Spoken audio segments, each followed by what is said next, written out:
The Grand Hall of Arcturon Prime was unlike any place humans had ever seen. It stretched far above the tallest city on Earth, its ceilings shimmering with translucent energy that shifted colors as if reflecting the thoughts of the countless beings inside. Hundreds of delegates from thousands of worlds had gathered. They represented races older than human history, creatures whose lifespans stretched centuries, and intelligences that had evolved beyond organic forms. Yet today they were all focused on a single species, humans. Among the many representatives, Ambassador Elena Ward of Earth moved quietly, her posture calm, her hands resting gently on the transparent surface of her table. She was not tall nor particularly imposing. Her dark hair was pulled back into a simple braid, and her plain blue uniform did little to draw attention. But there was something about her presence that seemed to settle the room.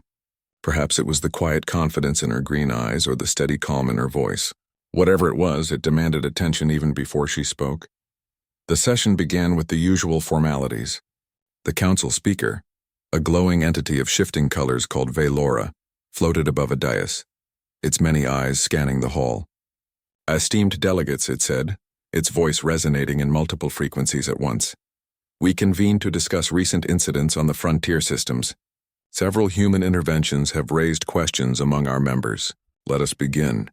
The words were polite, almost ceremonial, but the tension in the room was unmistakable. Many species had faced humans only through reports. Occasional interactions, brief alliances, or in rare cases, confrontations.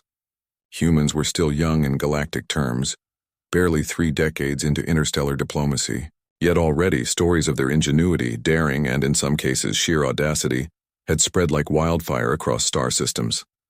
Elena leaned slightly forward. When the speaker finished, she spoke clearly, her voice calm but firm. "The reports are accurate. Earth has assisted colonists on several frontier worlds. Our purpose is simple: to ensure safety and prevent unnecessary loss of life." A tall, multi-limbed creature from the Varkun Dominion narrowed its slitted eyes. Its limbs clicked softly as it leaned closer. "Assistance, you say? Are these military operations?" it asked, its voice a series of harsh clicks that echoed through the hall. Elena nodded. "In some cases, yes. But our goal is not conquest. It is protection." There was a moment of silence, which was quickly broken by a low murmur. Many of the elder races exchanged glances. Some whispered in their own tongues. One of the synthetic representatives, a polished metal construct known as the Prime Logic of Synth 9, projected a small holographic record of recent events. Footage showed human soldiers moving through dense jungles invisible to patrol drones. Entire pirate bases were dismantled without a single civilian casualty. The operations were swift, precise, and almost impossible to believe. When Elena mentioned the unit responsible, she did so casually, as if naming a well-known public department on Earth. The teams involved were our special forces. The effect was immediate. The room fell silent. Every whisper died mid-syllable. Delegates froze, their eyes widening, limbs stiffening and sensors buzzing in confusion. Even the Varkun commander, who was known for his aggressive demeanor, seemed momentarily stunned. "Did she say special forces?" hissed a 7-eyed counselor from the Threxan hive. "Yes," Elena replied, her voice steady and unhurried. "Earth has highly trained units capable of rapid response in dangerous situations. That is what I refer to as special forces. The archivist of Voon, a species known for meticulously recording the galaxy's history, quickly accessed a secure database. Grainy footage and reports began to play in a localized projection. Images of humans in night vision, moving silently over alien terrain, storming enemy outposts and rescuing trapped civilians filled the space above the hall. Each operation displayed incredible speed, coordination, and skill that seemed impossible for beings as young as humans. The council members watched, stunned. They had heard rumors, whispers of humans performing feats that seemed beyond any known species' capability. Yet seeing it so clearly right before their eyes provoked a mixture of awe and unease. Some species had spent centuries developing war machines, while others had evolved natural weapons that could tear through armor and shields alike. And yet, humans, small, fragile, and seemingly ordinary, had accomplished what entire fleets of other species could not. Elena noticed the tension. She understood that the word special forces carried weight far beyond her intentions. To humans, it was simply a group of trained soldiers who had undergone rigorous preparation. To the galaxy, it was a word associated with legends, almost mythical warriors who appeared out of nowhere, executed impossible missions, and vanished without a trace. "Ambassador Ward," spoke the Varkun commander finally, his voice low and cautious.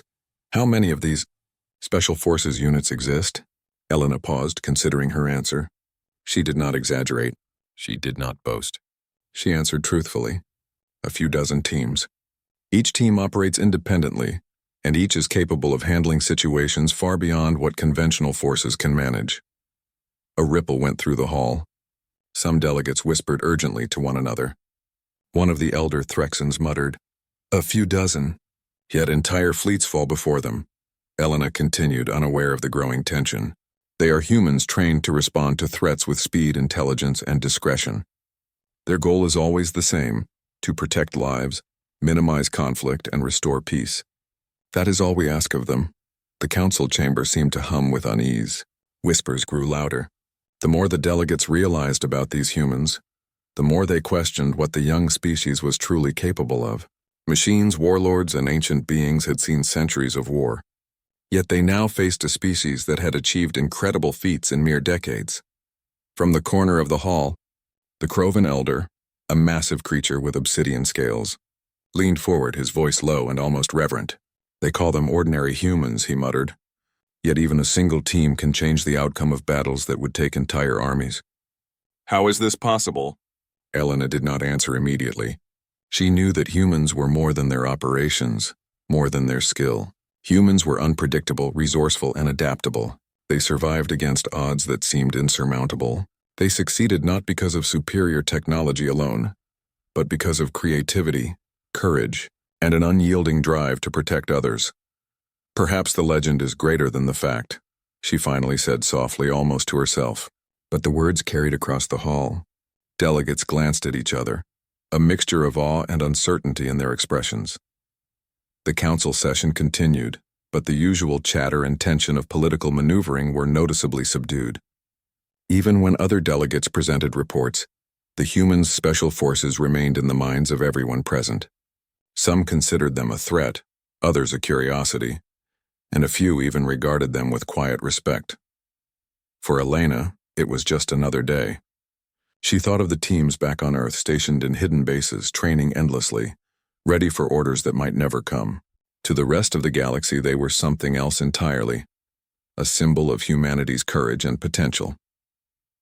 As the first part of the session drew to a close, Elena rose and spoke one last time. "Earth seeks peace.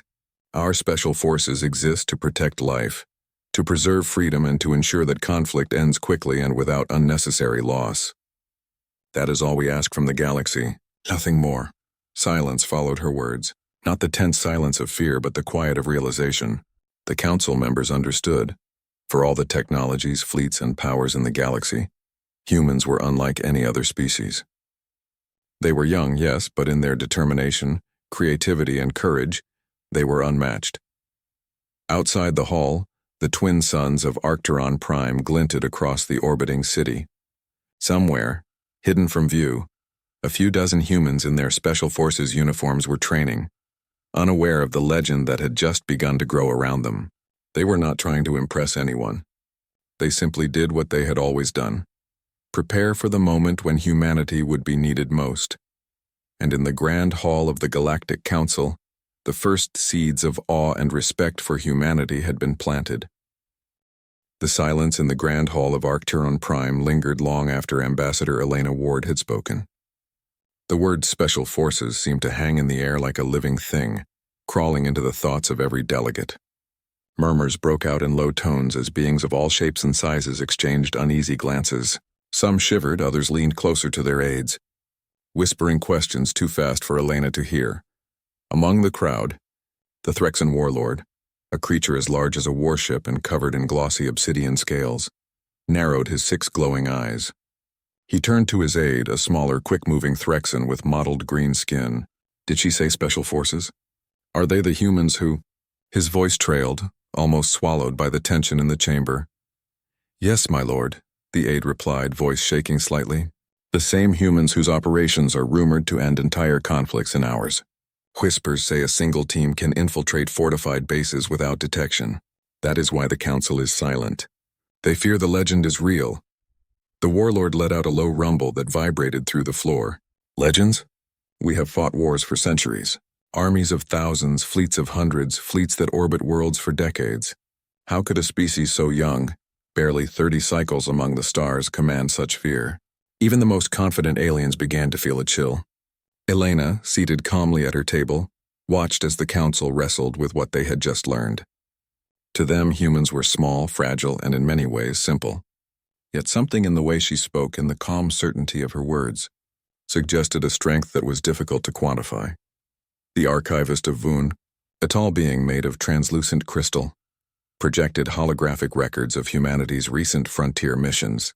The data displayed humans moving through alien jungles at night, undetected by drones, invisible to heat sensors. Entire pirate fortresses vanished without a trace. Civilians were rescued. Not a single human life was lost. As the footage played, delegates whispered urgently to one another. The Krovan elder, whose species had spent centuries developing unstoppable war machines, muttered, "This is impossible. One team alone accomplishes what entire fleets fail to achieve." How? Elena remained calm. To humans, these were simply soldiers performing their duties. But to the galaxy, it was something else entirely. Humans had created a reputation without even trying. They were silent shadows that acted with precision and courage, and in the minds of many species, almost supernatural. A question arose from the Zune Confederacy, whose members were cautious and analytical. "Ambassador Ward," their representative said in a tone that mixed curiosity with fear, "these special forces, how many of them exist? Are they limited in number?" Elena answered truthfully. "A few dozen teams operate across the galaxy. Each team is trained to respond independently. Each team is capable of handling situations far beyond what conventional forces can manage. They operate discreetly and only intervene when lives are at stake." The Council murmured again, but now the whispers were heavier, tinged with a mixture of awe and fear. The thought that humans could wield such influence with only a handful of teams unsettled even the oldest and most powerful races. From the back of the chamber, the Varkun commander, a massive, clawed being covered in dark metallic scales, rose. His voice reverberated through the hall. "You claim these humans intervene only to protect. How do we know this is not a warning? A statement of power?" Elena looked at him calmly, her green eyes steady. "Earth does not seek to dominate or intimidate. Our goal is protection. Humans are young, yes, but we understand the consequences of unchecked conflict. We act to prevent it. Nothing more." The statement seemed to settle some, but fear lingered in others. The prime logic of Synth 9, the artificial intelligence representative, spoke in its cold, precise voice. "Ambassador Ward, your species demonstrates coordination, creativity, and adaptability that far exceeds expectations. Perhaps it is not weapons alone we should fear, but the strategic thinking and unity displayed. The humans act as if one mind can direct many. Yet every human is capable of independent genius. That is rare among species." Even the Varkun commander paused. The Synth 9's words echoed in his mind. He had never faced a species that combined courage with intelligence in such a balanced way. Machines, warlords, and other species relied on power, numbers, or longevity. Humans relied on ingenuity. Suddenly, the Threxan warlord let out a low, rumbling laugh. "So the humans are not just strong. They are clever, fast, and unafraid. Even one team can decide the outcome of wars. I understand now why the Council falls silent." The murmurs in the hall grew louder. Delegates began to discuss quietly in small clusters. The Arkan Syndicate, a diplomatic body of shape-shifting traders, whispered about human unpredictability. "We have never faced such a young species with such potential," one of them said. "They do not just survive. They adapt, they overcome, and they do it without needing fleets or armies in numbers that we can count." Elena noticed the growing tension. She understood why other species felt unease. To them, humans were small, fragile, and young. Yet every human soldier was capable of extraordinary things. Humans could improvise, take risks, and achieve impossible results, qualities that no war machine, alien biology, or artificial intelligence could fully replicate. The council session was supposed to continue with routine updates from other systems, but almost no one paid attention. The human special forces had shifted the room's focus. They were no longer just delegates at a meeting. They were beings representing a species whose capabilities the galaxy was only beginning to comprehend. The Varkun commander spoke again, voice heavy with tension. If what you say is true, Ambassador, then these humans are not a simple species. A few dozen teams could tip the balance of power in any system. Elena nodded. Yes, that is why their operations are limited and precise. They act only when necessary. Humanity values life, and we act to preserve it whenever possible. That is our way.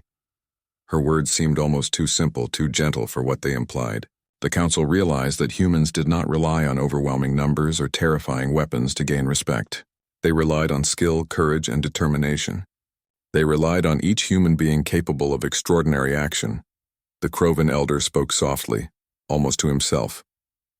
We have studied hundreds of species, their tactics, and their strategies. Yet humans are unlike any of them. They fight not because they are forced to, but because they choose to. They are relentless in ways that machines cannot imitate. Even the Synth 9 recorded the remark. Its analytical mind considered the implications. Humans were a species whose unpredictability was an advantage, whose creativity was a weapon, and whose courage could inspire allies and intimidate enemies simultaneously. From a balcony above, Elena's aide noticed the growing unease in the delegates. They fear what they do not fully understand, she whispered. Elena smiled slightly. Yes, but fear is not always bad. Sometimes it brings respect, sometimes it brings caution, and sometimes it reminds everyone that strength is not only measured by numbers or power, sometimes it is measured by spirit. The session ended with no further interruptions. Delegates filed out slowly, still whispering about the humans' special forces. Many paused to watch the human ambassador leave, silently acknowledging that the rumors were real. Even those who distrusted humanity could not deny the truth. Humans were capable of things that defied expectation. Outside the Grand Hall, the twin suns of Arcturon Prime glinted off the domed city. Somewhere in the shadows, hidden in bases scattered across multiple worlds, the special forces of Earth continued their training. They were unaware of the ripple their presence had created in the highest levels of galactic politics. They trained as they always had, silently, efficiently, and relentlessly, preparing for missions that might never be needed. Yet the galaxy had taken notice. And as the delegates left, whispering about humans capable of changing the course of wars with a few dozen teams, one truth became clear. The legend of humanity was only beginning. The young species that had been underestimated for centuries had planted its first seeds of awe. And the galaxy would never see them the same way again. The Grand Hall of Arcturon Prime had emptied, but the echoes of humanity's reputation lingered like a shadow over the galaxy's most powerful minds. Delegates filed out, still whispering about the human special forces. Even the most confident species felt a tension they could not fully understand. How could a species so young and seemingly fragile command such respect and fear with only a handful of teams? In a quiet corridor outside the hall, Ambassador Elena Ward walked slowly, her posture relaxed but her senses alert. She had seen this reaction before in a smaller way during interstellar conferences, but never like this. She knew the galaxy was beginning to recognize something essential about humanity. Their strength was not only in technology or weapons, but in courage, creativity, and unity. A Varkun diplomat, still visibly shaken, approached her. Ambassador. Ward, forgive me, he said, his claws fidgeting nervously. You speak of humans as ordinary, yet the Council saw the footage. Entire bases erased overnight, thousands rescued in minutes. How is this ordinary? Elena smiled faintly. To us, they are simply trained soldiers doing their duty. To the galaxy, they are legends. That is not something we create by design. It is simply who we are. The Varkun's eyes widened. Legends, yes. But we have never faced a species capable of such precision. Not even the oldest civilizations can claim such skill. Elena nodded. Humans adapt. Humans improvise. They take risks others would avoid, and they fight not only with their tools, but with their minds. That is why the special forces are effective. That is why their reputation has grown so quickly. Meanwhile, across the galaxy, whispers about humanity's exploits spread like wildfire.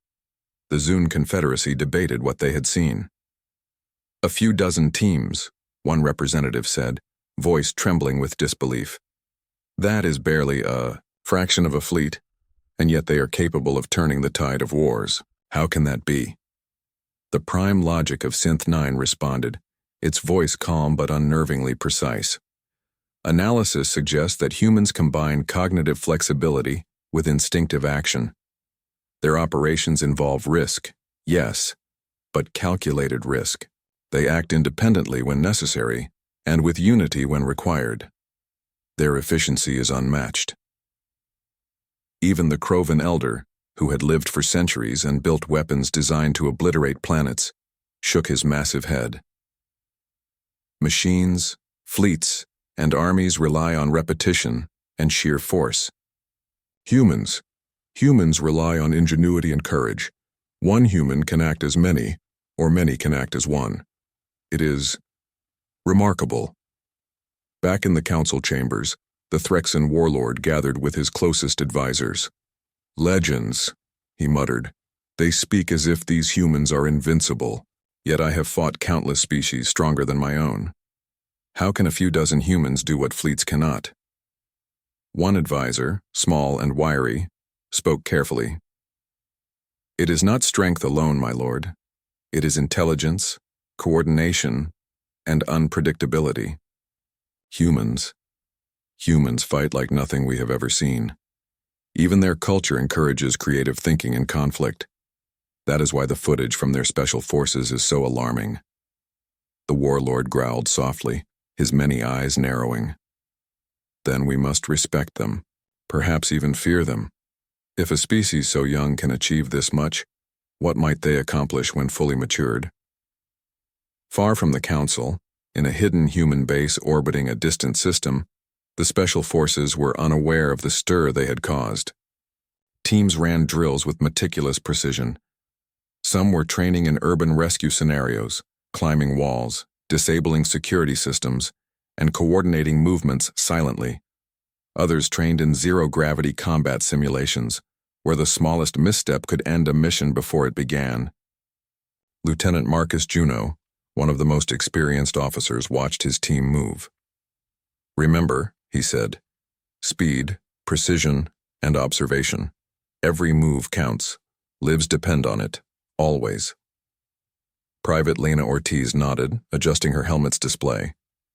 "Understood, sir. We've got this." Marcus smiled faintly. "I don't doubt it. But never forget, the galaxy does not yet understand how good we are. That is our advantage."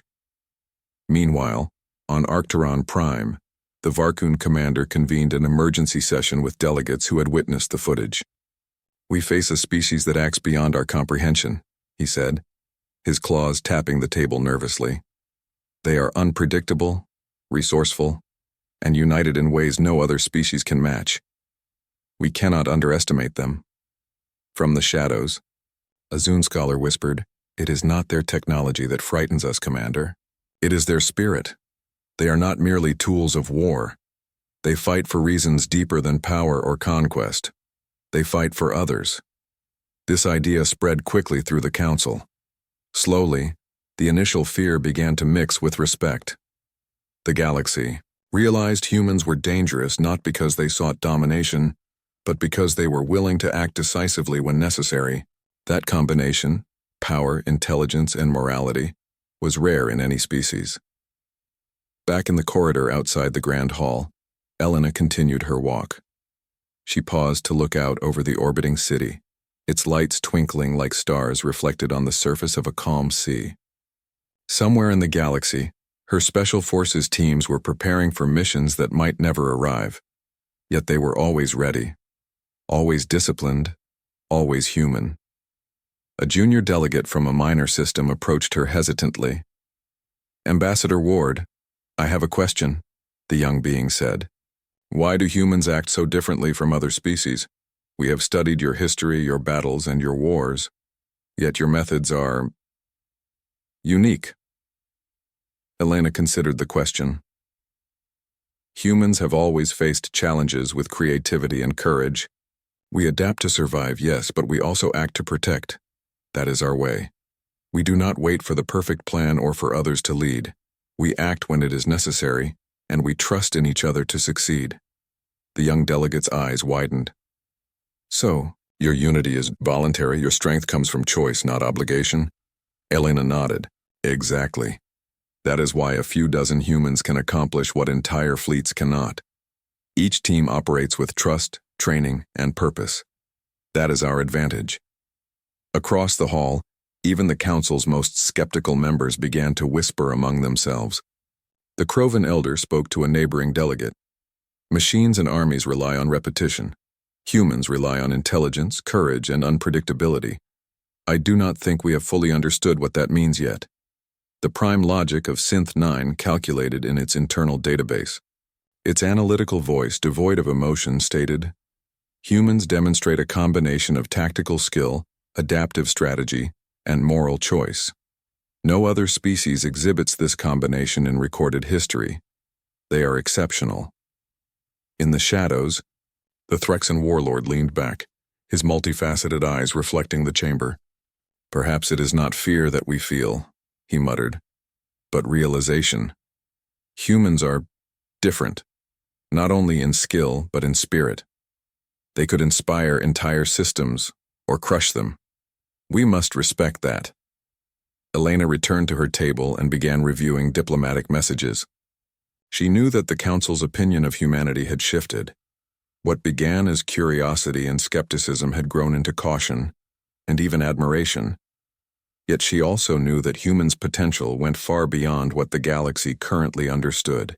Outside, on distant planets and hidden stations, Special Forces teams continued their drills, unaware of the conversation taking place in the Grand Hall. Every movement, every decision, every training exercise prepared them for the moment when their skills would be needed. And as the galaxy slowly realized the truth about humanity, one thing became certain. Humans were no ordinary species. They were small, fragile in appearance, yet unstoppable in courage, innovation, and determination. Their spirit could not be measured by fleets, armies, or machines alone. The whispers of their legend began to grow louder with each passing moment. From the corridors of Arcturon Prime to the distant reaches of the galaxy, the tale of human special forces, ordinary humans achieving extraordinary feats, spread like starlight. And for those who had witnessed even a glimpse of it, one question lingered. What might humanity achieve when fully united, fully engaged, and pushed to their limits? For the first time in the Galactic Council's history, many delegates understood that a young species like humans might one day redefine the balance of power in the galaxy, not through conquest, but through courage, unity, and unparalleled determination. The Galactic Council reconvened 2 cycles after the startling revelation of humanity's special forces. The tension in the Grand Hall of Arcturon Prime was palpable. The word special forces had spread across the galaxy, whispered in diplomatic corridors, training halls, and even aboard interstellar fleets. Many delegates came prepared with questions, while others arrived with unease, unsure of how to address the species that had so quickly earned the attention and respect of the galaxy. Ambassador Elena Ward entered the chamber with the same calm demeanor she had always displayed. Her footsteps were steady on the polished floor, and her eyes scanned the room with quiet confidence. She knew that today would be different. The whispers of fear, awe, and admiration had grown since her last visit, and every species here had reconsidered their opinion of humanity. The Varkun commander was the first to speak. His voice was low, heavy with barely contained tension. "Ambassador Ward, the Council requires clarification. The human special forces. How do we know they will act with restraint? One species with such capability could easily dominate systems. How can the Council trust that humanity will not expand through force?" Elena paused, letting the question hang for a moment. The Council's members, from enormous Krovan to delicate Voon, leaned forward, hanging on her words. She smiled faintly. "Earth has no desire for conquest. Our special forces act only when lives are at stake. They intervene to protect, not to dominate. That is why their existence is limited and discreet. Humanity understands the consequences of unnecessary conflict. The Threxan warlord snorted, his multifaceted eyes reflecting suspicion. Your words are polite, Ambassador, but the Council has seen the evidence. A few dozen humans, each trained to perfection, can achieve what entire fleets cannot. How can we be certain they will act only as you say? Elena's green eyes met his. Because humanity's strength lies not just in skill but in choice. We do not act recklessly. Each decision is guided by ethics, training, and a commitment to protect life. That is why even our most capable units and our special forces never operate for personal gain or domination. There was a moment of silence. Even the prime logic of Synth 9, who had no emotion, processed the words. Its sensors detected patterns in human behavior, calculated risk, independent decision-making, and coordination that often defied predictive models. Ambassador Ward, it finally said, humans' operational methods demonstrate a balance of strategic thinking and ethical judgment. Such a combination is unprecedented in the galaxy. The Krovan elder, whose massive body seemed to occupy half a corner of the chamber, leaned forward. It is not merely their skill that is alarming. It is the spirit behind it. They fight with intelligence and creativity, but also with empathy. That is something no machine or warlord can replicate. They inspire, and their presence alone can alter the course of events. Even the Varkun commander seemed unsettled.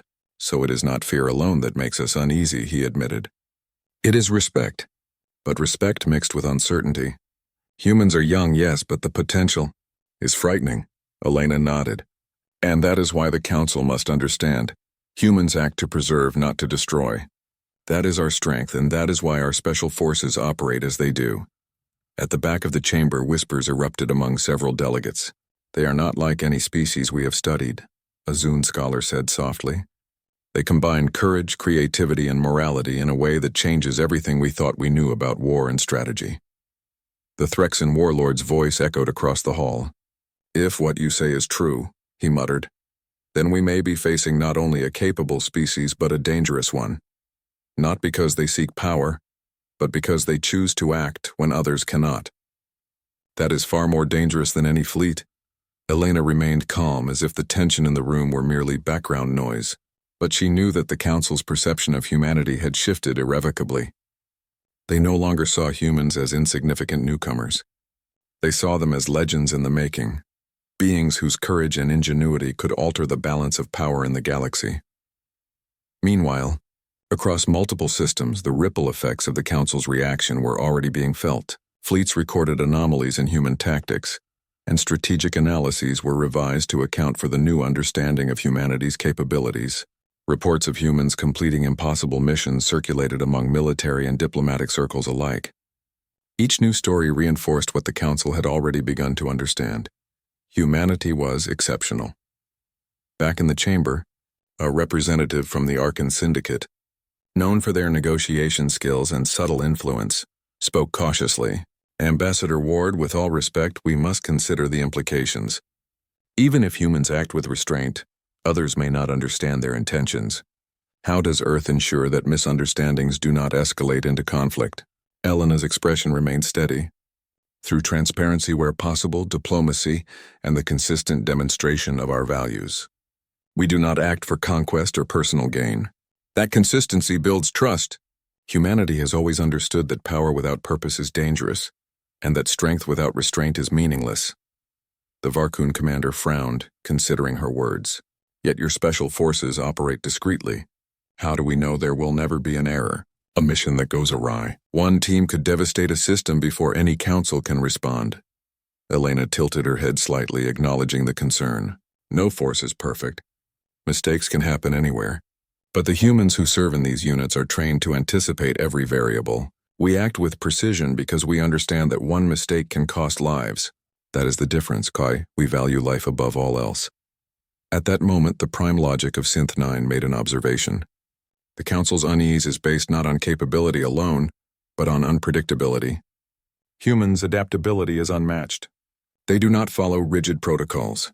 They improvise when necessary, which makes them difficult to predict.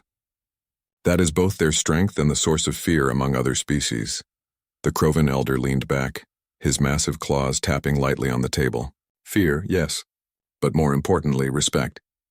They are not merely warriors. They are protectors, and that is something the galaxy has rarely seen in combination with such skill. The Threxan warlord spoke again, softer this time. Perhaps the galaxy has underestimated what a young species like humans can accomplish. If even a handful of humans can inspire this level of awe and caution, what might they achieve when fully mobilized? It is humbling. Elena listened, understanding the underlying tension. Humans did not seek domination, yet the galaxy could not ignore their potential. That potential carried weight, and the Council's acknowledgement of it was the first step toward a new era of understanding. Outside the Grand Hall, the twin suns of Arcturon Prime shone on orbiting stations and hidden bases. Somewhere, far from the eyes of the galaxy, human special forces continued their training. Teams ran through simulations of hostile terrain, zero-gravity combat, and hostage rescues. Each movement was deliberate, each decision calculated. Lieutenant Marcus Juno observed his team. "Remember," he said firmly, "we are not here to impress anyone. We are here to protect. Precision, caution, and trust in one another. That is what makes us effective." Private Lena Ortiz adjusted her equipment. "Understood, sir. We've got this. Every mission, every exercise. We prepare for the moment humanity is needed most." The Council, meanwhile, continued to debate quietly in smaller clusters. Discussions revolved around strategy, diplomacy, and trust. The galaxy had never encountered a species like humans before, one capable of exceptional feats while maintaining a moral code. Delegates began to realize that humanity's unpredictability was not a flaw but a strength. The Varkun commander addressed his aides in a low voice. "We must respect them. Their special forces are capable of changing the outcome of wars, yet they act with a code that few of us understand. That combination, it is dangerous in ways we cannot fully measure." The Threxan warlord nodded. "Respect, yes. And perhaps a lesson. Perhaps the galaxy needs more of this. Courage guided by purpose, skill tempered by morality." Elena returned to her table and began reviewing diplomatic messages. She knew that humanity's reputation had grown even further in just 2 cycles. The galaxy had begun to understand what she had always known. Humans were capable of extraordinary things, not because they sought power, but because they were willing to act when others could not. And as the Council adjourned, the delegates left with a new understanding. Humanity was no longer a curiosity or a minor species in the galactic order. They were a force to be reckoned with, respected, feared, and admired. In the shadows, human special forces trained without knowledge of the stir they had caused. They did not need recognition. They only needed to be ready. And the galaxy, slowly but surely, was beginning to understand the truth. Humans did not boast. They did not need to. Their courage, unity, and skill spoke for them. The Grand Hall of Arcturon Prime was quieter than it had ever been in its long history. The council session had ended, yet the silence lingered. Delegates lingered in small clusters, their conversations hushed, almost reverent. For the first time, the galaxy's oldest and most powerful species had truly recognized humanity, not just as newcomers, but as a force unlike any other. Ambassador Elena Ward rose from her seat, her expression calm as always. She knew the effect humans had on the council, though she could only guess at the depth of awe, fear, and respect the delegates now felt. She had come not to intimidate, but to represent her species. And now, quietly, humanity's legend had grown. The Threxan warlord, whose massive frame still filled half of his corner of the hall, spoke softly to an aide. "If this is what humans do in peace, I can only imagine their effect in conflict. One human team acting together could decide the fate of worlds, and yet they choose restraint. That is admirable." The Varkun commander, still tense but visibly less aggressive than before, nodded. "They are unlike any species I have known, not because they dominate, but because they act with purpose. Their power is tempered by morality. That combination, it changes everything." Elena paused in the corridor outside the hall, observing the departing delegates. The once bustling chamber was now filled with the low hum of thoughtful conversation. No one openly spoke of fear, yet it lingered beneath the surface. Not fear born of hatred, but of respect for what humans could achieve, and what they might achieve when fully united. Far from the council chamber, hidden in orbital stations and secret bases across the galaxy, The Special Forces of Earth continued their training. They were unaware of the reputation they had created. To them, drills and exercises were routine, a matter of discipline and preparation. They did not train for recognition. They trained to protect life, to act when needed, and to be ready for missions that might never come. Lieutenant Marcus Juno observed his team as they completed a simulated rescue operation. "Good," he said, his voice calm but firm. "Remember, every move matters. Precision, trust, and coordination are what make us effective. That is how we protect lives." Private Lena Ortiz wiped sweat from her brow. "We've done this 100 times, sir. But every time it feels like the first. We never know what to expect." "That's exactly why we train this way," Marcus replied. "Unpredictability is the enemy. And humans, we are excellent at adapting." Back in the council, the prime logic of Synth 9 processed its observations. Its voice, calm and metallic, echoed softly through a small chamber. "The galaxy has underestimated humans. They are capable of extraordinary action. Their combination of courage, intelligence, and moral judgment is unparalleled. The Council must now recalibrate its assumptions about interstellar balance and power dynamics." In smaller groups, delegates discussed the implications quietly. "We must respect them," said a Zune scholar. "They could change the outcome of any conflict, yet they choose to protect, not dominate. That is a power we cannot ignore, but one we can admire." The Crovan elder, massive and slow-moving, adjusted his weight and addressed nearby delegates. "Humans are not merely warriors. They are symbols of unity and moral action. That is something we have rarely seen in any species. Their unpredictability, their courage, and their skill are matched only by their commitment to life. We must remember that." Even the Threxan warlord, notorious for his aggression, spoke softly. "If that was their peaceful conduct," he said, "then I hope we never face them in anger. One human team unleashed with full determination. I do not think even our fleets could survive." Elena moved toward the exit, a polite smile on her face. "Earth appreciates your understanding," she said. "We seek not recognition, but harmony. We act only to protect, never to conquer." As she left, the chamber remained silent. No one spoke for several minutes. It was not tension, but contemplation. The council members were digesting what they had witnessed. Humanity was no ordinary species. They were young, yet their courage, intelligence, and ethical commitment made them extraordinary. Outside, the twin suns of Arcturon Prime glinted across the orbiting stations. Somewhere hidden, a group of human special forces stood in formation. Their faces were calm, disciplined, and ready. They did not know the council's reaction. They did not need to. Their reputation had already begun to shape the galaxy. In quiet corners of the chamber, delegates began to whisper again. "Do you realize what this means?" a Varkun aide asked. "A few dozen humans acting in concert could tip the balance of entire systems. And yet they do not seek conquest. That is unprecedented." The Threxan warlord, listening, allowed a rare smile. "Perhaps that is why they are dangerous. Not because they seek war, but because they choose action when others cannot. That is strength beyond measure." The council slowly began to reconvene, each member aware of the implications.